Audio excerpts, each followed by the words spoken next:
ನೊಡೆಯುವ ಹುಡುಗನ ನೊಡೆಯುವ ಹುಡುಗನ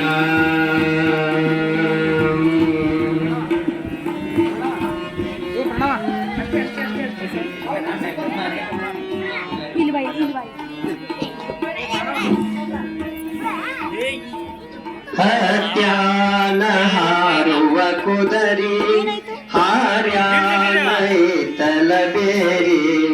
ಇವನ ಮ್ಯಾಲ ಕುಂತಾವ ಪೀರ್ತಿ ಹಗಲ ರಾತ್ರಿ ನಾನ ಇವನ ಭ್ರಾಂತಿ ಇವನ ಚಿಗುರೇನ ಇವನ ಗಂಬೇನ ಇವನ ಚಿಗುರೇನ ಇವನ ರಂಬೇನ ಇವ ಯಾವ ಊರಿನ ಮವಾಯಿ ಹುಡುಗ ನೊಡೆಯುವ ಹುಡುಗನ ನೊಡೆಯುವ ಹುಡುಗನ.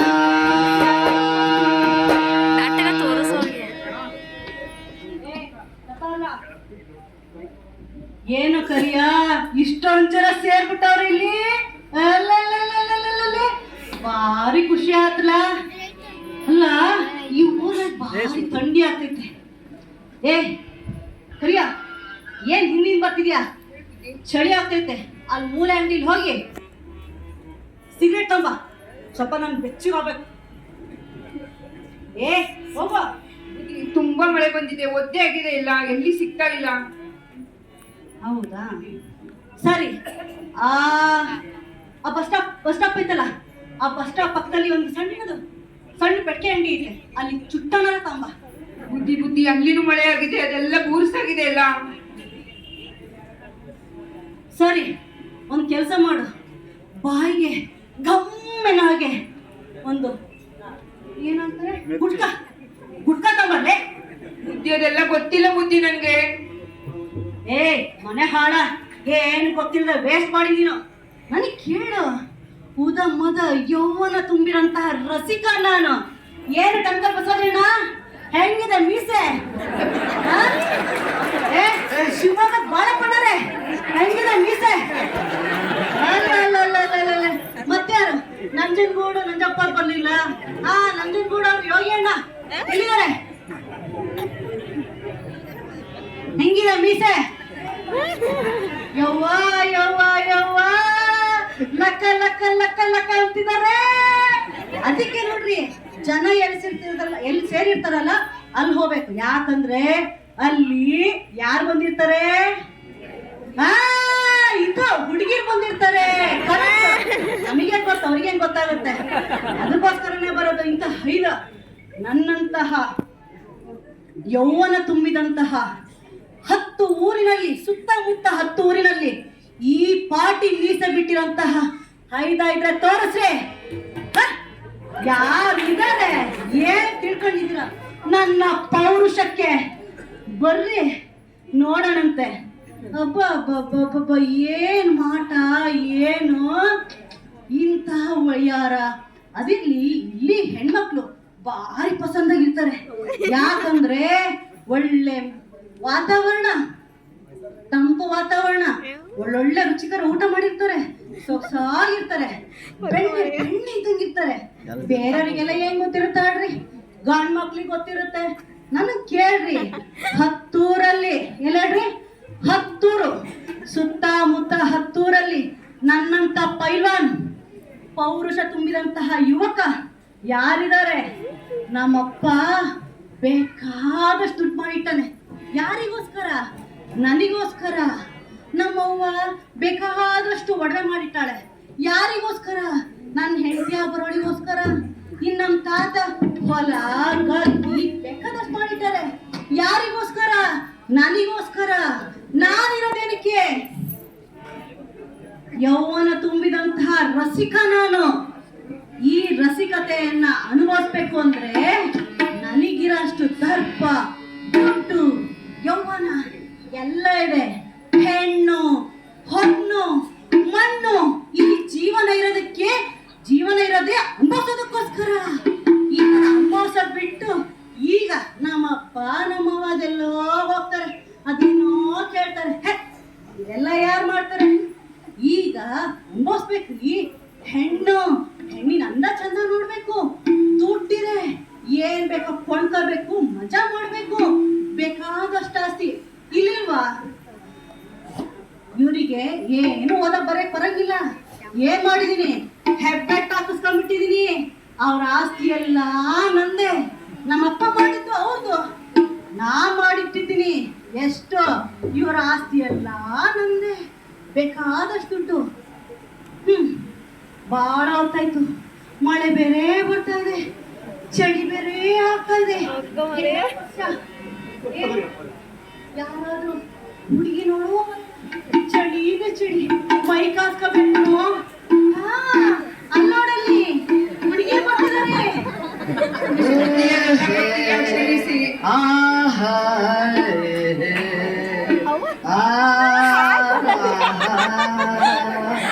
ನೋಡಬ್ಬಲು ಚಂದ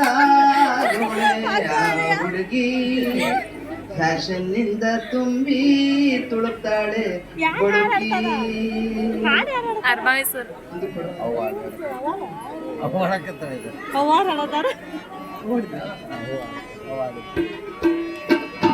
ನೋಡಿದ್ರೆ ಎಲ್ಲರೂ ಮೋಚನಾಗುತ್ತೆ. ಏನು ಇಬ್ರು ತಳಕು ಸೊಂಟ ಉದ್ದ ಜಡೆ ಬೆಣ್ಣೆ ಇಟ್ಟಂಗವ್ರನ್ನು ಏನ್ ತಿಂತಾಳೋ ಅವ್ರವ್ವ ಏನ್ ಹಾಕ್ತಾಳೋ ಏನೋ ಕೇಳ. ಬೇಡ ಬುದ್ಧಿ, ಬೇಡ ಬುದ್ಧಿ. ಏಯ್ ಬರ, ಏಯ್ ಬಾರೆ ನಿಂತ್ಕೊ ಬರ ಇಲ್ಲಿ. ಬಾರೆ ನಿಂತ್ಕೊ ಬಾರೆ. ಏನೇ ತಿಳ್ಕೊಂಡಿದ್ಯಾ? ಸುಧಾ. ಅಯ್ಯೋ ಸುಧಾ ಅಂದ್ರೆ ಸಾಕು, ಕರ್ಕೊಂಡ್ಬಿಡ್ತೀನಿ. ಸುಧಾ ಸುಧಾ, ನನ್ನ ಕನ್ಸಲ್ಲೂ ನೀನೆ, ಮನ್ಸಲ್ಲೂ ನೀನೆ, ನೀನೆ. ಸುಧಾ ಸುಧಾ, ನೀನ್ ಜಪ ಮಾಡ್ತೀನಿ. ಈ ಬಾರಿ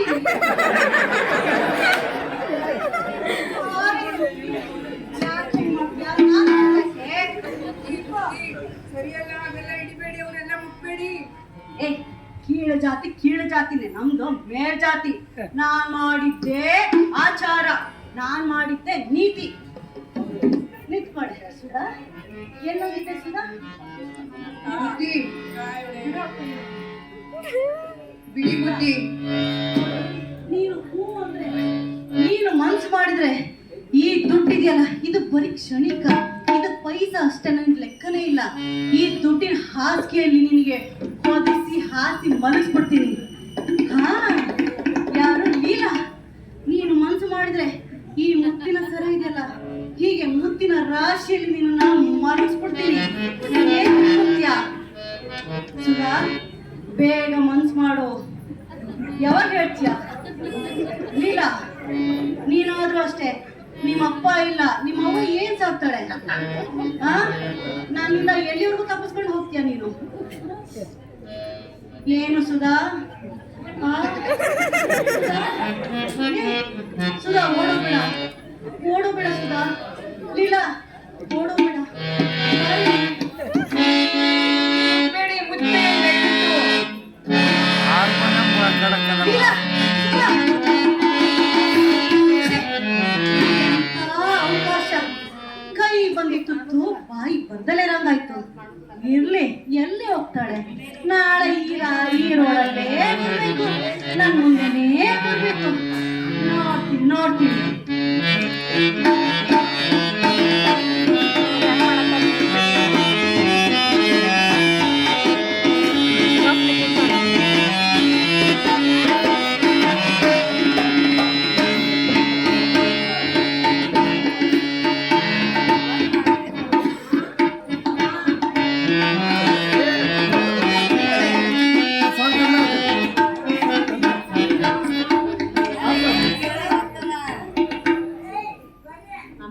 ಅಮ್ಮ ಅಮ್ಮ ಅಮ್ಮ,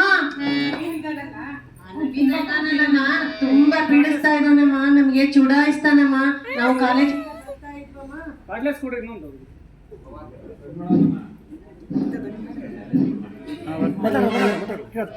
ಅವನು ಕಾಲೇಜಿಂದ ಸ್ಕೂಲ್ಗೆ ಹೋಗಿ ಬರ್ತಾ ಇದ್ವಲ್ಲಮ್ಮ, ಪೀಡಿಸ್ತಾನೆ, ಏನೇನೋ ಅಂತಾನಮ್ಮ. ನಮಗೆ ತುಂಬಾ ಕಾಡಿಸ್ತಾನಮ್ಮ. ದಿನ ಹೀಗೆ ಮಾಡ್ತಿದ್ದ. ನಾವು ಸುಮ್ಮನೆ ಇದ್ವಮ್ಮ, ಹೇಳ್ದೇನೆ. ಹೋಗಿ ಭಯ ಆಗ್ತಿದೆ. ನೀನು ಹೋಗಿ ಅವ್ರ ಅಮ್ಮನ ಹತ್ರ ಮಾತಾಡು. ತುಂಬಾ ಭಯ ಆಗುತ್ತಲ್ಲ ನಮಗೆ. ತುಂಬಾ ಭಯ ಆಗ್ತಾ ಇದೆ ಅಮ್ಮ ನಮ್ ಕಾಲೇಜ್ಗೆ ಹೋಗಕ್ಕೆ. ಬಸವ ಬಸವ ಬಸವಣ್ಣ, ಏನಪ್ಪ ಇದೆಂಥ ಕಾಲ ಬಂದೋಯ್ತು. ಮಕ್ಕಳು ವಿದ್ಯೆ ಕಲಿಸಿದ್ರು ಇಷ್ಟು ಕಷ್ಟ ಈ ಪ್ರಪಂಚದಲ್ಲಿ. 2 ಮಕ್ಕಳನ್ನ ಎಷ್ಟು ಕಷ್ಟಪಟ್ಟು ಸಾಕ್ತಾ ಇದ್ದೀನಿ. ಇದೇನಪ್ಪ ಈ ಥರ ಮಕ್ಕಳು ಚುಡಾಯಿಸೋದು ಅನ್ನೋದು, ಹೊರಗಡೆ ಹೆಣ್ಮಕ್ಳು ಓಡಾಡೋದೇ ಕಷ್ಟ ಆಗ್ಬಿಟ್ಟಿತ್ತಲ್ಲಮ್ಮ. ಏನು ಮಾಡೋದಮ್ಮ, ಇಂಥ ಕಾಲದಲ್ಲಿ ನೀವು ಹೆಂಗಿರ್ಬೇಕು, ಅವ್ರಿಗೆ ಏನು ಅನ್ಬಾರ್ದಮ್ಮ. ಅವ್ರು ಏನೇ ಅಂದ್ರು ನೀವು ಸುಮ್ಮನೆ ತಲೆ ಬಗ್ಸ್ಕೊಂಡು ಹೋಗ್ತಾ ಇರ್ಬೇಕಮ್ಮ. ನೀನು ಅಷ್ಟೇ ಹಿಂದಕ್ಕೆ ತಿರುಗಿ ಏನು ಮಾತಾಡಬಾರ್ದು ಕಣಮ್ಮ. ಯಾಕೆ ಗೊತ್ತಾ, ಈಗ ಬಟ್ಟೆ ಮೇಲೆ ಮುಳ್ಳು ಬಿದ್ರು, ಮುಳ್ಳಿನ ಮೇಲೆ ಬಟ್ಟೆ ಬಿದ್ರು ಬಟ್ಟೆ ಕಿತ್ತೋಗುತ್ತಮ್ಮ.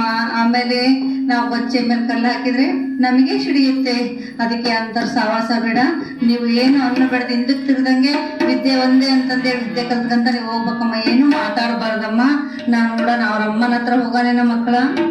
ಆಯ್ತಮ್ಮ, ಏನು ಮಾತಾಡಲ್ಲಮ್ಮ, ನಾವು ಸುಮ್ಮನೆ ಬರ್ತೀವಮ್ಮ. ಅವ್ರ ಅಮ್ಮನ ಜೊತೆ ಮಾತಾಡಕ್ ಹೋಗೋಣ ನಮ್ಮ ಮಕ್ಕಳ.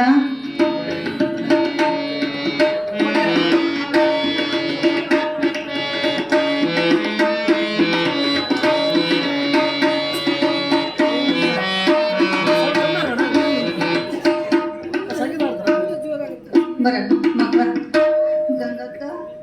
ಗಂಗಮ್ಮರೇ, ಏನಮ್ಮ ಇದು? ಅಯ್ಯೋ, ಏನಂತ ಹೇಳಮ್ಮ. 2 ಮಕ್ಕಳು ಎಷ್ಟು ಕಷ್ಟಪಟ್ಟು ಸಾಕಿ ಅವ್ರ ವಿದ್ಯೆ ಕಲೀಲಿ ಅಂತ ಹೊರಗಡೆ ಕಳಿಸಿದ್ರೆ, ನಿಮ್ಮ ಮಗ ನವೀನ ಹೊರಗಡೆ ನನ್ನ ಮಕ್ಕಳು ಹೋಗೋದೇ ಕಷ್ಟ, ಹೆಣ್ಮಕ್ಳು ಓಡೋದೇ ಕಷ್ಟ, ತುಂಬ ಚುಡಾಯಿಸ್ತಾರಂತಮ್ಮ. ಓಡಾಡೋದು ನಾನು ಹೋಗಲ್ಲ ಹೊರಗಡೆಗೆ ಹೋಗೋದು ಕಷ್ಟ ಆಗ್ಬಿಟ್ಟೈತಮ್ಮ. ನನ್ನ ಮಕ್ಕಳನ್ನ ಹೆಂಗಮ್ಮ ಹೆಣ್ಮಕ್ಳು ಕಾಪಾಡ್ಕೊಳ್ಳೋದು ನಾನು? ನೀನು ಒಪ್ಪಿಸಿದ್ದೀನಮ್ಮ, ಏನು ಮಾಡ್ತೀಯ ನೋಡು. ನಿಮ್ಮ ಮಗಗೆ ಹೆಂಗೆ ಬುದ್ಧಿ ಹೇಳ್ತೀಯೋ, ನಿನ್ನ ಮಗಗೆ ಹೆಂಗೆ ತಿಳುವಳಿಕೆ ಹೇಳ್ತೀಯ ನೋಡಮ್ಮ. ನಿನ್ನೇನು ಹಾಕಿದ್ದೀನಮ್ಮ ತಂದು ಬಾರನೆಲ್ಲ. ನಾನು ಅವ್ರಿಗೆ ಬುದ್ಧಿ ಹೇಳ್ತೀನಿ, ಮಕ್ಕಳಿಗೆ ಯಾವುದೇ ಥರ ತೊಂದರೆ ಆಗದಿರೋಕ್ಕೆ ಬುದ್ಧಿ ಹೇಳ್ತೀನಿ.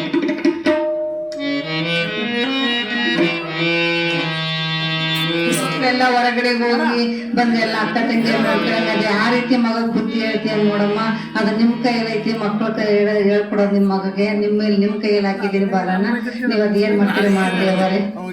ಇಷ್ಟು ದೊಡ್ಡ ಮನೆತನದಲ್ಲಿ ಹುಟ್ಟಿದ ನಿಮ್ಮ ಮಗ ಇಷ್ಟು ಕೆಟ್ಟದಾಗೆಲ್ಲ ನಡ್ಕೋತಾ ಇದ್ದಾರಲ್ಲ, ಅವ್ರಿಗೊಂದು ಒಳ್ಳೆ ಸಂಸ್ಕಾರ ಕೊಟ್ಟು ಒಳ್ಳೆ ರೀತಿ ಕಲಿಸಿ ಅಮ್ಮ. ಅವ್ನಿಗೆ ನಾನು ಹೊರಗಡೆ ಹೋಗೋದಕ್ಕೆ ತುಂಬಾ ತೊಂದರೆ ಆಗ್ತಿದೆ ಅಮ್ಮ. ಅವನು ತುಂಬಾ ಪಾಠ ಕೊಡ್ತಾ ಇದ್ದಾನೆ. ಅವ್ನು ಸ್ವಲ್ಪ ಬುದ್ಧಿ ಹೇಳಿ ನಮ್ಮ ತಂಟೆಗೆ ಬರದೇ ಇರೋ ಥರ ಇರಿಸಿ ಅಮ್ಮ. ಅವನ್ನ ನಿಮ್ಗೆ ಯಾವಾಗಲೂ ಕೃತಜ್ಞತೆ ಇರ್ತೀವಿ ನಾವು. ಅವ್ನಿಗೆ ಒಳ್ಳೆ ನಡತೆ ಹೇಳ್ಕೊಡಿ ಅಮ್ಮ ನೀವು. ಭಯ ಪಡಬೇಡಿ, ನಾನು ಅವ್ನಿಗೆ ಬುದ್ಧಿ ಹೇಳ್ತೀನಿ. ನಮ್ಮಂತ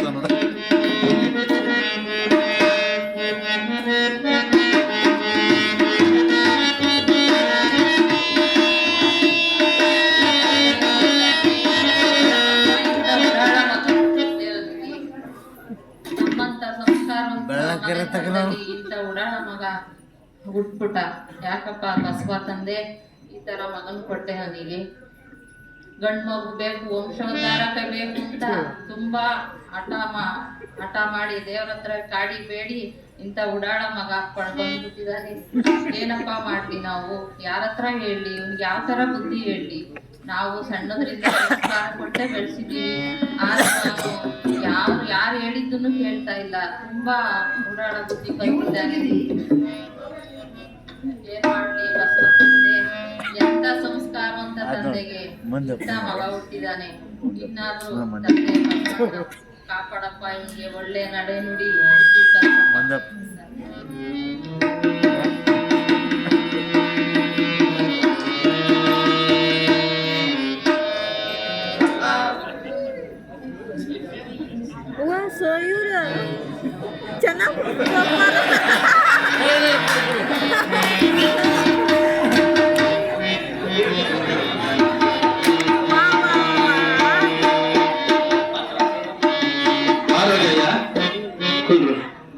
ಏನ್ಪಾ ನಮಗೆಂತ ಮಗ ಹುಟ್ಟ್ಯಾನ. ನಮ್ಮ ಮಣಿತನ ಗುರು ಲಿಂಗ ಜಂಗಮರ ಮಣಿತನ. ನಮ್ಮ ಮನೆಗೆ ಖ್ಯಾತ ಅನುಭವಿಗಳಾಗಿರ್ತಕ್ಕಂತ ಪಿ ರುದ್ರಪ್ಪವ್ರು ಬಂದಿದ್ದಾರೆ, ಭಾರತಿ ಹಲ್ವಾರ್ ಬಂದಿದ್ದಾರೆ. ಏನ್ ಮಾಡೋದು? ಅವಾಗ ನೋಡ್ರಿ ನಮ್ಮ ಈ ಪ್ರೇಮಕ್ಕ ಅಂಗಡಿಯವ್ರು ಬಂದು ಅವನಿಗೆ ಬಹಳ ಬುದ್ಧಿ ಹೇಳಿದ್ರು. ಕೇಳ್ತಾ ಇಲ್ಲ. ಸಂಗೊಳ್ಳಿ ಅಪ್ಪ ಅವರು ಹೊಡೆದು ಹೇಳ್ಯಾರು, ಆದ್ರೂ ಕೇಳ್ತಾ ಇಲ್ಲ. ಆದ್ರೆ ಮೊನ್ನೆ ದೋಸ್ತ ನಮ್ಮ ಮಂಜು ಮಡ್ವಾಳ ಸರ್ ಬಂದಿರು. ಗೌಡ್ರ ಅವ ಹಂಗಾರಿ ನೀವು ತ್ರಾಸ ಮಾಡ್ಕೊಳ್ಬೇಡ್ರಿ. ಮಹಾತ್ಮ ಗಾಂಧಿ ಮಗನು ಹಂಗೈತ್ರಿಪ್ಪ. ಇಷ್ಟ ಮಾಡ್ಕೋಬೇಡ್ರಿ, ತ್ರಾಸ ಮಾಡ್ಕೋಬೇಡ್ರಿ. ನಮ್ಮ ಮಣ್ಣಿನ ಮಗ ಪ್ರಧಾನ ಮಂತ್ರಿ ಆಗಿದ್ರಲ್ಲ, ಅವ್ರ ಮೊಮ್ಮಗ ಪ್ರಜ್ವಲ್ ಗೌಡ ನೋಡಿದ್ರು. ಅತ್ತಾರ ನಾ ಹೇಳಿನಿ ಅವ್ರು ರಾಜಕೀಯ ಮಾಡ್ತಾನ ನಾ ಬ್ಯಾಡು, ನಾವ್ ದೊಡ್ಡ ಇದು ನಮ್ಮ ಜಾತಿ ಅಂತ. ಅಲ್ಲೋ ಮಗನ, ನಮ್ಮ ಅಂಬಿಗರ ಚೌಡ ಏನ್ ಹೇಳ್ಯಾರು, ಉಚ್ಚಿಯ ಬಚ್ಚನಲ್ಲಿ ಹುಟ್ಟಿದವರು, ನಾ ಹೆಚ್ಚು ನೀ ಹೆಚ್ಚು ಅನ್ನೋರ್ನ ಹಂಗ ಅವ್ರ ಬಚ್ಚಲ ಕರ್ಕೊಂಡ್ ಹೋಗಿ ಕಚ್ಚಿ ಬಿಚ್ಚ ಮಚ್ಚಿನ ಲೆಕ್ಕ ಬಡಿಯಲ್ಲ ನಮ್ಮ ಅಂಬಿಗರ ಚೌಡ ಅಂತ ಹೇಳ್ತಾನೆ. ದೋಸ್ತ್ ಹೆಂಗ್ ಮಾಡೋದಲ್ಲ ದೋಸ್ತ್, ನನಗಿಷ್ಟ ಆಗೈತಿ, ನನಗೇನ್ ಮಾಡಬೇಕು ಏನ್ ತಿಳಿದಂಗಾಗೈತಿ. ಇಂಥ ಮಗ ಹುಟ್ಟಿದ್ದು ಬೆಳೆದು ನಮ್ಮ ಮೊಳಿಗೆ ಮಾರಾಯಿನ ಶರಣ ಹೇಳ್ತಾರ ಗೊತ್ತೇನ್ರಿ. ಹೆಣ್ಣ ಹೊರಗನದು, ಹೊಣ್ಣ ಹೊರಗನದು, ಮಣ್ಣ ಹೊರಗನದು ಇದ್ರಿಗೆ ನಾವು ಹೇಳಿ ಸುದೈವನ್ನ ಹೇಳಿ ನಾವೇ ದುರ್ಬುದ್ಧಿಯಲ್ಲಿ ನಡೆಯುವ ನಮ್ಮಂತ ದುರ್ಗುಣಿಗಳಿಗೆ ಏನಂಬೆ ನಿಕ್ಕಲಂಕಮ್ಮಲ್ಲಿ ಕಾಡ್ಜುನ. ದೋಸ್ತ ಏನು ಇವತ್ತ ಎಂತ ಹುಟ್ಟಿ ಅವ್ರ ಅನುಭವ ಗೋಷ್ಠಿ ಒಳಗ ನಾವು ಮಾತಾಡ್ತಿರ್ತಾರ ನಮ್ಮ ಪೀರುದ್ರಪ್ಪವ್ರ. ಆಸ್ತಿ ಮಾಡಾಕ್ ಹೋಗ್ಬೇಡ್ರಿ ನೀವ ಶರಣ್ರಿ, ಮಕ್ಕಳನ್ನ ಆಸ್ತಿ ಮಾಡ್ರಂದ್ರು.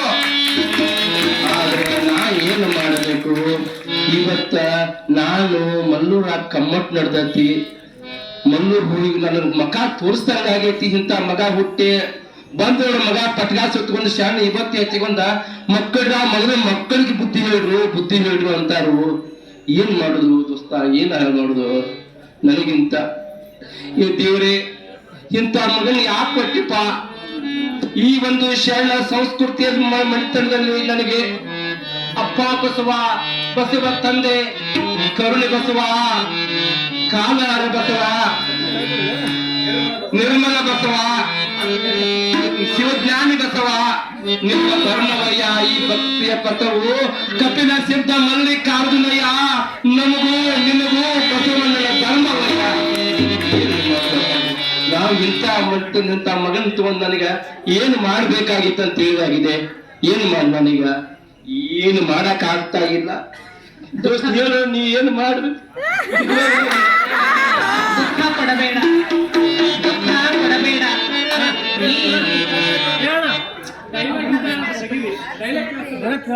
ದುಃಖ ಪಡಬೇಡ. ಇದು ಯೌವನದ ಮದವಲ್ಲವೇ? ಈ ವಯಸ್ಸಿನಲ್ಲಿ ಇರೋದು ಹೀಗೆಯಪ್ಪ. ಏನು ದುಃಖ ಪಡಬೇಡ. ಒಂದಿನೆಲ್ಲ ಒಂದ್ ದಿವಸ ಆತನು ಪರಿವರ್ತನ ಆಗೇ ಆಗ್ತಾನೆ. ಆ ಗುರುವಿನ ಕೃಪೆ ನಿಮ್ಮ ಮೇಲೆ ಸದಾ ಇದ್ದೇ ಇರ್ತದೆ. ಇಲ್ಲೋ ದೋಸ್ತ, ಮಲ್ಲೂರಾಗ ನಮ್ಮಂತ ಅರ್ಬಾನ್ ಗುರುಗಳಿಗೆ ಹೋಗ್ಬೇಕು ಗೊತ್ತಾಗಿದಲ್ಲ. ನಾಳೆ ಇಲ್ಲೇನೋ ಸ್ವಾನುಭಾವದ ನೆಲೆ ಐತಂತ. ಸಾಯಂಕಾಲ 9ರಿಂದ 8:15 9:00 ಗೋಷ್ಠಿ ಮಾಡ್ತಾರಂತ, 4ರಿಂದ 5 ಗೋಷ್ಠಿ. ನಮ್ಮ ಅರ್ಬಾನ್ ಗುರುಗಳು ನನ್ನ ಹೋಗಿ ಆ ವಾಟ್ಸಾಪ್ದಾಗ ಹಾಕಿ ವಿಚಾರ ಮಾಡುವ ಆಹಾರ ಆಗಬಾರ್ದಪ್ಪ, ನನ್ನ ಉದಾಹರಣೆ ಆಗಬಾರ್ದು ದೋಸ್ತ.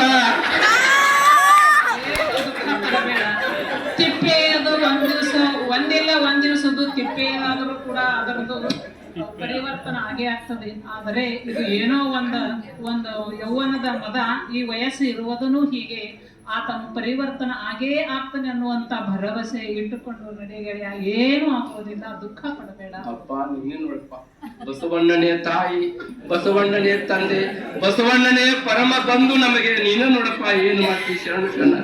ಅರಿಯಾದವರೊಡನೆ ಸಂಗವ ಮಾಡಿದಡೆ, ಕಲ್ಲ ಹೊಯ್ದು ಕಿಡಿಯ ತೆಗೆದು ಕೊಂಬಂತೆ, ಬಲ್ಲವರೊಡನೆ ಸಂಗವ ಮಾಡಿದಡೆ, ಹೊಸರ ಹೊಸೆದು ಬೆಣ್ಣೆಯ ತೆಗೆದು ಕೊಂಬಂತೆ, ಚೆನ್ನ ಮಲ್ಲಿಕಾರ್ಜುನಯ್ಯ ನಿಮ್ಮ ಶರಣ ಸಂಗವ ಮಾಡಿದಡೆ, ಕರ್ಪೂರದ ಗಿರಿಯ ನುರಿಕೊಂಬಂತೆ, ಕರ್ಪೂರದ ಗಿರಿಯ ನುರಿಕೊಂಬಂತೆ, ಹರಿಯಾದವರು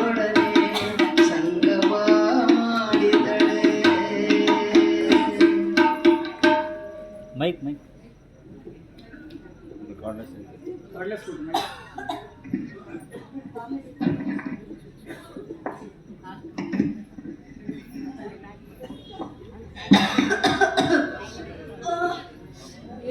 ಕರಿಯ, ಇದೆಂತ ಕಾಯಿಲೆನೋ ಅಪ್ಪ.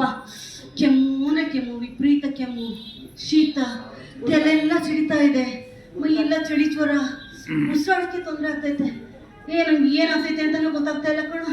ಅದೇನೋ ಕೊರೋನಾ ಅಂತೆ. ಛೇ, ಅದು ಹಾಳಾದ್ದು ಈ ವಯಸ್ಸಲ್ಲೇ ಬರ್ಬೇಕಿತ್ತ. ನಾನು ಯೌವನ ಮುಗ್ದು ಮುಕ್ಕಾಲಲ್ಲಿ ಬಂದಿದ್ರೆ ಬೇಡ ಅಂತ ಹೇಳ್ತಿದ್ವೇನು. ಯಪ್ಪ ಯಪ್ಪ, ಕೆಮ್ಮಿ ಸಾಕಾಗೋತ್ತು. ನಾನು ಯೌವನ ಅನುಭವಿಸ್ಬೇಕು. ದುಡ್ಡು, ಹಣ, ಆಸ್ತಿ ಇದೆಲ್ಲ ಅನುಭವಿಸ್ಬೇಕು. ನಾನು ಸಾಯಕ್ಕೆ ಇಷ್ಟ ಇಲ್ಲ. ಯಪ್ಪ, ಅದೇನೋ ಅಂಟುಕಾಯಿಲೆ ಅಂತ ಕಣ, ಹೌದೇನಾ? ಡಾಕ್ಟರ್ ಕಳ್ಸು. ಮುಟ್ಟಿದ್ರೆ ಕಾಯಿಲೆ ಬರ್ತೇನೋ? ಬರ್ತಾ ಇದ್ದಾರೆ ಡಾಕ್ಟರ್, ಬರ್ತಾ ಇದ್ದಾರೆ ಡಾಕ್ಟರ್ ಬನ್ನಿ. ಎಲ್ಲಿದ್ದಾರೆ ಪೇಷಂಟ್ ಎಲ್ಲಿದ್ದಾರಪ್ಪ? ನೋಡು, ನಾನು ಕೊರೋನಾದಲ್ಲಿ ಎಲ್ಲೂ ಹೋಗ್ತಾ ಇಲ್ಲ. ಆದ್ರೆ ಅವ್ರ ತಂದೆಯ ಒಂದು ಗುಣಕ್ಕೆ ಬೆಲೆ ಕೊಟ್ಟು ನಾನಿಲ್ಲಿ ಟ್ರೀಟ್ಮೆಂಟಿಗೆ ಬಂದಿದ್ದೀನಿ.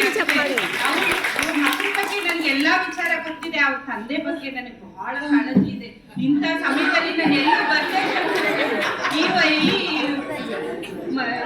ಮಗನ ಚಿಕಿತ್ಸೆಗಾಗಿ ಬಂದಿದ್ದೀನಿ. ನೋಡ್ತೀನಿ. ಅಯ್ಯೋ ಡಾಕ್ಟ್ರೇ,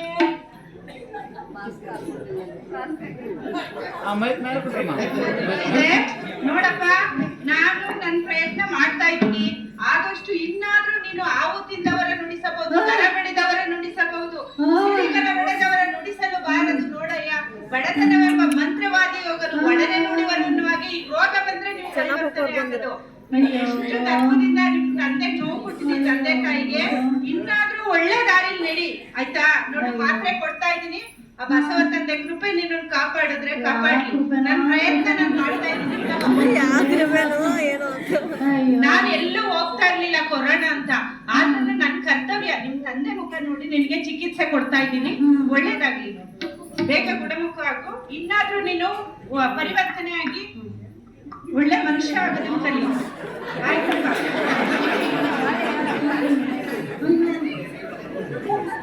ಏನಾದ್ರೂ ತೊಂದ್ರೆ ಆದ್ರೆ ಫೋನ್ ಮಾಡ್ರಿ, ನಾನು ಬರ್ತೀನಿ ಕಣ್ರಪ್ಪ. ನಿಮ್ ಮುಖ ನೋಡಿ ಬಂದಿದ್ದೀನಿ ಕಣ್ರಪ್ಪ ನಾನು.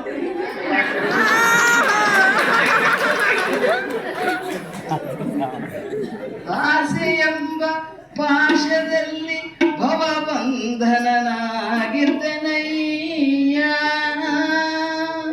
ಸಕೃತು ನಿಮ್ಮ ನೆನೆಯಲು ಎನಗೆ ತೆರೆಯಿಲ್ಲವಯ್ಯ.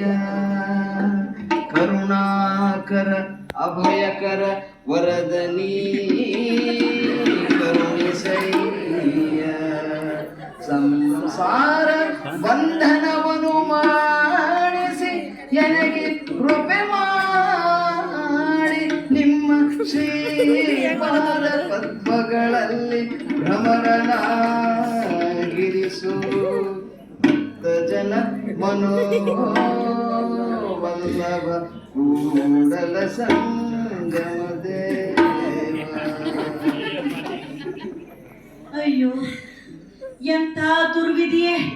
ಛೇ, ನನ್ನನ್ನ ಈ ರೀತಿ ಮಣ್ಮುಗ್ಸುತ್ತೆ ಅಂತ ನಾನು ಯಾವತ್ತೂ ಕನ್ಸು ಮನ್ಸಲ್ಲೂ ಅಂದ್ಕೊಂಡಿರ್ಲಿಲ್ಲ.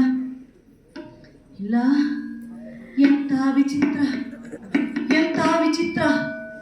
ನನ್ನ ಹತ್ರ ಇದ್ದಂಥ ಹಣ ನನ್ನನ್ನು ಕಾಪಾಡಲಿಲ್ಲ. ನನ್ನ ಹತ್ರ ಇದ್ದಂತಹ ಒಡವೆ ಬಂಗಾರ ನನ್ನನ್ನು ಕಾಪಾಡಲಿಲ್ಲ. ನಮ್ಮಪ್ಪ ತಾತ ಮುತ್ತಾತ ಮಾಡಿಟ್ಟಂತಹ ಆಸ್ತಿ ನನ್ನನ್ನು ಕಾಪಾಡಲಿಲ್ಲ. ಛೇ, ಒಬ್ಬ ಡಾಕ್ಟ್ರು ಅದು ನಮ್ಮಪ್ಪ ಹೇಳಿದ್ರು ಅಂತ ಬಂದು ನನ್ನನ್ನು ಆರೈಕೆ ಮಾಡಿದ್ರ. ಛೇ, ನಾನು ಏನಕ್ಕೆ ಬದುಕಬೇಕು? ನನಗೆ ಬದುಕೋದಕ್ಕೆ ಆಗ್ತಾ ಇಲ್ಲ. ಬದುಕುವಂತ ಆಸೆನೇ ಕಳ್ಕೊಂಡಿದ್ದೀನಿ. ನಾನಿನ್ನು ಬದುಕಿದ್ದು ಕೂಡ ವ್ಯರ್ಥ. ನಾನು ಸಾಯಲೇಬೇಕು.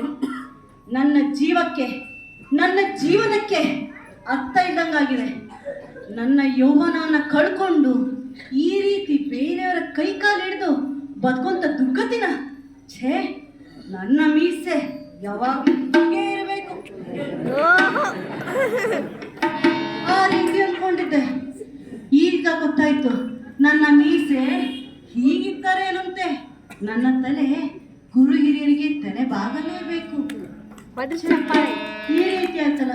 ನಮ್ಮ ಅವ್ವ ಹೇಳ್ತಾ ಇದ್ಲು, ನಮ್ಮ ಅಪ್ಪ ಹೇಳ್ತಾ ಇದ್ರು, ಗುರು ಅಂತಾನೆ ಗುರು, ಲಿಂಗ, ಜಂಗಮ, ವಿಭೂತಿ, ರುದ್ರಾಕ್ಷಿ, ಲಿಂಗ ಏನೇನೋ ಹೇಳ್ತಾ ಇದ್ಲು. ಛೇ, ಅದೆಲ್ಲ ಬಿಳಿ ತಲೆಗಳಿಗೆ ಮಾತ್ರ ಅನ್ಕೊಂಡಿದ್ದೆ. ಈಗ ಅರಿವಾಯ್ತು, ಬಿಳಿ ತಲೆಗಲ್ಲ, ನನ್ನಂತಹ ಯುವಕನಿಗೆ ಬೇಕು ಅಂತ ಹೇಳಿ ನನ್ನನ್ನ, ಆ ದೇವರನ್ನ ನಾನು ನಿಕೃಷ್ಟವಾಗಿ ಕಾಣುತ್ತಿದ್ದೆ. ಯಾಕಂದ್ರೆ ನನ್ನ ಹತ್ರ ಮೀಸೆ ಇದೆ, ನಾನು ಗಂಡಸು. ಹತ್ತೂರಿನಲ್ಲಿ ನನ್ನಂತಹ ರಸಿಕ ಯಾರಿಲ್ಲ ಅನ್ಕೊಂಡಿದ್ದೆ. ಆದ್ರೆ ಈಗ ಗೊತ್ತಾಯ್ತು, ಇದೆಲ್ಲ ಕ್ಷಣಿಕ. ಈ ರಸಿಕತೆ, ಯೌವನ, ಮದ, ಹಣ, ಇವೆಲ್ಲ ಹೆಣ್ಣು, ಹೊನ್ನು, ಮಣ್ಣು, ಇದೆಲ್ಲ ಕೇವಲ ನಾನು ಚೆನ್ನಾಗಿದ್ದಾಗ ಮಾತ್ರ ಅಂತ ಹೇಳಿ ಗೊತ್ತಾಯ್ತಲ್ಲ. ಈ ರೀತಿ ನನ್ನನ್ನು ತಲೆ ತಗ್ಸಾಗಿ ಬಿಡಿ ಮಾಡುತ್ತೆ ಅಂತ ಗೊತ್ತಿರ್ಲಿಲ್ಲ. ನಾನು ನನ್ನ ಸೋತ ಮುಖವನ್ನ ನನ್ನ ತಂದೆ ತಾಯಿಗೆ ಖಂಡಿತ ತೋರಿಸಲಾರೆ. ಅಯ್ಯೋ, ನನ್ನ ಬಾಯಿಂದ ದೇವರೇ ಎನ್ನು ಪದ ಬರ್ತಾ ಇದೆ. ದೇವರೇ, ದೇವರೇ, ಪರಮಾತ್ಮ, ನಾನು ಖಂಡಿತ ಬದುಕೋದಿಲ್ಲ. ನಾನು ಆತ್ಮಹತ್ಯೆ ಮಾಡ್ಕೊಂತೀನಿ. ನಾನು ಸಾಯಲೇಬೇಕು. ನಾನು ಯಾರ ಮುಂದೆ ತಲೆ ತಗ್ಸೋದಿಲ್ಲ. ನನ್ನ ಯೌವನ ಇರೋವರೆಗೂ ನಾನು ಗುರು ಹಿರಿಯರಿಗೆ ತಲೆ ಬಾಗೋದಿಲ್ಲ.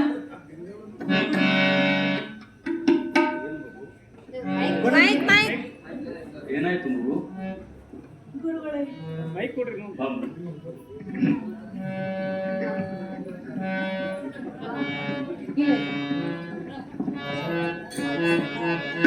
ಗುರುಗಳೇ, ನನ್ನ ಕಷ್ಟವನ್ನ ನನ್ನ ಹೆತ್ತ ತಾಯಿ ತಂದೆಯರ ಮುಂದೆ ಹೇಳಿಕೊಳ್ಳಲು ನನಗೆ ಅಸಹ್ಯ ಆಗುತ್ತಿದೆ, ನಾಚಿಕೆ ಆಗುತ್ತಿದೆ. ನನ್ನ ಗಂಡಸುತನಕ್ಕೆ ನನಗೆ ಅವಮಾನ.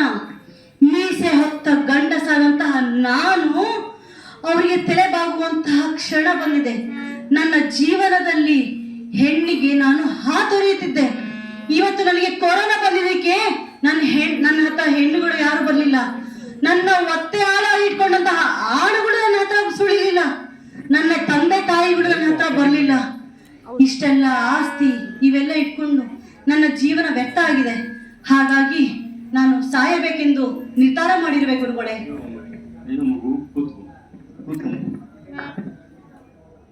ನಿನ್ನ ಆಸೆ ಅನ್ನತಕ್ಕಂಥದ್ದು ಮುಗಿಲ ಮೇಲೆ ಮೂಡತಕ್ಕಂಥ ಕಾಮನ ಬಿಲ್ಲುವನ್ನು ಹಿಡಿಯಲು ಸಾಧ್ಯನೇ ಇಲ್ಲ ತಾನೆ? ಕಾಮನ ಹಿಡಿಯಲು ಸಾಧ್ಯ ತಾನೆ? ಕಾಮನ ಬಣ್ಣವನ್ನ ನೋಡಬಹುದಲ್ಲದೆ ಹಿಡಿಯಲು ಸಾಧ್ಯನೇ? ಅಗಾಧ ಅವಿಸ್ಮಯ, ಅದು ಲಿಂಗಲೀಲೆ. ಈ ಜಗತ್ತಿನಲ್ಲಿ ಹುಟ್ಟಿರತಕ್ಕಂಥ ಎಲ್ಲರಲ್ಲೂ ಸಹ ಹಿಂದೆ ಋಷಿ ಮುನಿಗಳು, ಹರಿ ರುದ್ರ ಅಜ್ಜಗಳೆಲ್ಲರೂ ಸಹ ಈ ಕಾಮದ ಬಲೆಗೆ ಸಿಲುಕಿ ಬಳಲಿದರು ನೋಡಂದ್ರು. ನಿನ್ನದು ಸಹ ಅದೇ. ಆ ಲಿಂಗ ಲೀಲೆಯಲ್ಲಿ ಇದೆಲ್ಲ ಸಹಜ. ಮಾಯಾ ಆವರಣ ಆವರಿಸಿದಾಗ ತನ್ನ ಮದಗಳು ಏನು ಗೊತ್ತಾಗಲ್ಲ ನಾನು ಮಾಡತಕ್ಕಂಥ ಅರಿವು ಮರೆವಾಗಿ ಏನಾಗ್ತದೆ, ನಿನ್ನ ಮಾಯಾ ಆವರಣದಲ್ಲಿ ಬಂಧಿಸಿದೆಯಪ್ಪ. ನೀನೇನು ಚಿಂತಿಸಬೇಡ, ನೀನು ಒಳ್ಳೆ ಸನ್ಮಾರ್ಗದಲ್ಲಿ ನಡಿ. ಇದು ಸಹಜ. ಇದಕ್ಕೆ ಪಶ್ಚಾತ್ತಾಪ ಪಟ್ಟಿದೆಯಲ್ಲ, ಇನ್ನು ಮುಂದೆ ನಿನಗೆ ಏನು ತೊಂದರೆ ಇಲ್ಲ. ನೀನು ಸಹಜವಾಗಿ ಬಾಳು. ಇದು ಹೇಳ್ತಾರೆ, ಗುರುದೇವರು ಹೇಳ್ತಾರೆ ನೋಡು, ಅಲ್ಲ ಮಕ್ಕಳುಗಳು ಒಂದು ವಚನ ಹೇಳ್ತಾರೆ ಗೊತ್ತಲ್ಲ, ಮಂದಿ ನಲಿಕೆನ್ನೆಗೆ ತೆರೆಗಲ್ಲಕ್ಕೆ, ನಲಿಕೆನ್ನೆಗೆ ತೆರೆಗಲ್ಲಕ್ಕೆ, ಶರೀರ ಕೂಡು ಶರೀರ ಕೂಡು ಹೋಗದ ಮುನ್ನ ಬೆನ್ನು ಬಾಗಿ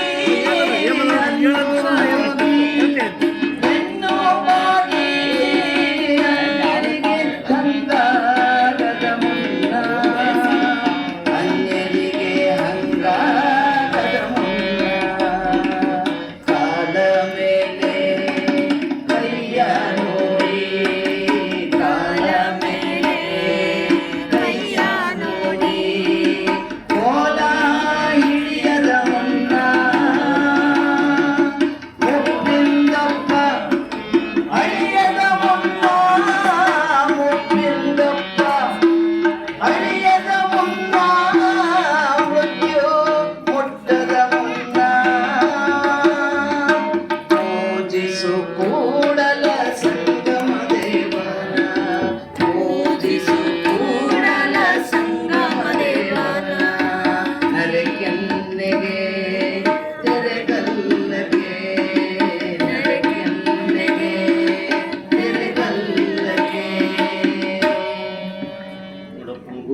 ನಿನ್ನವಳಲ್ಲ.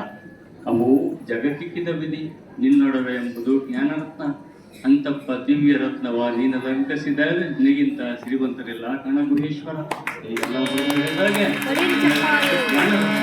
ಈಗ ನನಗೆ ಜ್ಞಾನವೇ ಆಗಿದೆ. ನೀನು ಮುಂದೆ ಜಗತ್ತಿನಲ್ಲಿ ಈ ಸಮಾಜದಲ್ಲಿ ಸತ್ಪಾತ್ರಕ್ಕೆ ಸಲ್ಲುವನಾಗು. ಕಂದ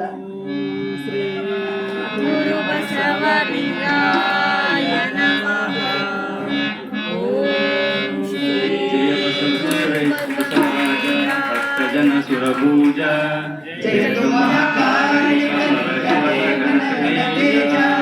ಜಯತು ಕರುಣಾ ಸಿಂಧು ಪದಕ ಜನ ಬಂಧು ಜಯ ಇಷ್ಟದಾಯಕ ರಕ್ಷಿಸು ಶ್ರೀ ಗುರು ಬಸವ ರಕ್ಷಿಸು ಶ್ರೀ ಗುರು ಬಸವ ರಕ್ಷಿಸು ಶ್ರೀ ಗುರು ಬಸವ ಜೈ ಗುರು ಬಸವೇಶ विश्व गुरु बसवेश्वर महात्मा की सकल शरण संतों की ಆಯ್ತು ಗುರುಗಳೇ, ಇನ್ನು ಮುಂದೆ ಆದರೂ ನನ್ನ ಜೀವನವನ್ನ ವ್ಯರ್ಥವಾಗಿ ಕಳೆಯದೆ ಸಾರ್ಥಕ ಮಾಡಿಕೊಳ್ಳುತ್ತೇನೆ. ಈಗ ನನಗೆ ಗುರುವಿನ ಅನುಗ್ರಹ ಆಗಿದೆ, ಗುರು ಕರುಣೆ ಆಗಿದೆ. ಈ ಹಿಂದೆ ನಾನು ಮದದ ಸೊಕ್ಕಿನಲ್ಲಿ, ಯೌವನದ ಸೊಕ್ಕಿನಲ್ಲಿ ಹೋರಾಡುತ್ತಿದ್ದೆ. ಅದನ್ನೆಲ್ಲ ನಾನು ತಿದ್ಕೋತೀನಿ. ನನ್ನ ತಂದೆ ತಾಯಿಗೆ ನಾನು ಮೊದಲು ಋಣಿಯಾಗಿರ್ಬೇಕು. ಅವರ ಕ್ಷಮಾಪಣೆಯನ್ನು ಕೇಳುತ್ತೇನೆ. ಮೊದಲು ನನ್ನ ತಂದೆ ತಾಯಿಗೆ ಕೇಳಬೇಕು. ಅಪ್ಪ,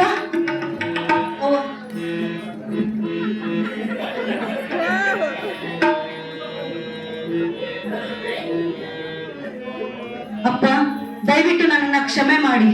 ಇದುವರೆಗೂ ನಾನು ಜೂಜಾಟ, ಹೆಂಡ, ಸಾರಾಯಿ, ಮಾಡಬಾರ್ದಂತ ಅನಾಚಾರಗಳು, ಅಪಚಾರಗಳು, ಗುರು ಹಿರಿಯರಿಗೆ ಅಗೌರವ ತೋರಿಸುವಂಥದ್ದು ಸೊಕ್ಕಿನ ಮಧ್ಯದಲ್ಲಿ ಒದ್ದಾಡಿದ್ದೇನೆ. ನಿಮ್ಮ ಮಾತುಗಳನ್ನು ನಾನು ತಿರಸ್ಕರಿಸಿದ್ದೇನೆ. ದಯಮಾಡಿ ನನ್ನನ್ನು ಕ್ಷಮ ಮಾಡಿ. ಈ ನಿಮ್ಮ ಮಗ ಮಾಡಿದಂತಹ ತಪ್ಪನ್ನು ನಿಮ್ಮ ಹೊಟ್ಟೆ ಹಾಕೊಳ್ಳಿ. ಇನ್ ಮುಂದೆ ಅಪ್ಪ, ನಾನು ನಿಮಗೆ ಈ ಮುಂದೆ ಪ್ರಮಾಣ ಮಾಡುತ್ತಿದ್ದೇನೆ. ಇವತ್ತಿನಿಂದ ನೀವು ಸಮಾಜದಲ್ಲಿ ತಲೆ ಎತ್ತಿ ಗೌರವದಿಂದ ಬಾಳುವ ಹಾಗೆ, ಓಡಾಡುವ ಹಾಗೆ ನಾನು ನಡೆದುಕೊಳ್ತೇನೆ. ನನ್ನನ್ನು ಕ್ಷಮಿಸಿ. ಮಗು ಪರವದವ ನೆರೆಯದೆ, ಪರಧನವ ತುಡುಕದೆ, ಪರಧನವ ತುಡುಕದೆ, ಗುರು ಲಿಂಗ ಜಂಗಮಕ್ಕೆ ವರಸದಾತನೆ ಧರ್ಮೂತನೆ ಮುರಕ್ಕೂ ಗುರುವಾಗಿ ಕೊಡ ಎಂಬಂತೆ ಮಗು ಇನ್ನು ಮೇಲಾದರೂ ಸುಳಿದೆ. ಬಂಧುಗಳೇ, ಯಾರು ಬಸವಣ್ಣನವರನ್ನು ನಂಬಿದವರು ಅಪ್ಪ ನಮ್ಮನ್ನು ಕೈ ಬಿಡುವುದಿಲ್ಲ, ಯಾರು ಕೆಟ್ಟವರು ನಮ್ಮಲ್ಲ ಹೇಳ್ತಾ ಈ ಎಲ್ಲರಿಗೂ ಶರಣು ಶರಣ. ಕಲ್ಯಾಣ ಕೈಲಾಸವೆಂಬ ನುಡಿ ಹಸನಾಯಿತು. ಅಮ್ಮ, ದಯವಿಟ್ಟು ನನ್ನನ್ನು ಕ್ಷಮೆ ಮಾಡು. ನೀ ನನಗೆ ಜನ್ಮ ಕೊಟ್ಟಿರ್ಬೋದು, ಆದ್ರೆ ನಿನ್ನ ಒಡಲಿಗೆ ನಾನು ಬೆಂಕಿ ಹಾಕಿದ್ದೇನೆ. ನಿನ್ನನ್ನು ಸಾಕಷ್ಟು ನೋಡಿಸಿದ್ದೇನೆ, ನೋವು ಕೊಟ್ಟಿದ್ದೇನೆ. ಹಾಗಾಗಿ ನನ್ನನ್ನು ಕ್ಷಮೆ ಮಾಡು ತಾಯಿ. ಕಲ್ಯಾಣ ಕೈಲಾಸವೆಂಬ ನುಡಿ ಹಸನಾಯಿತು.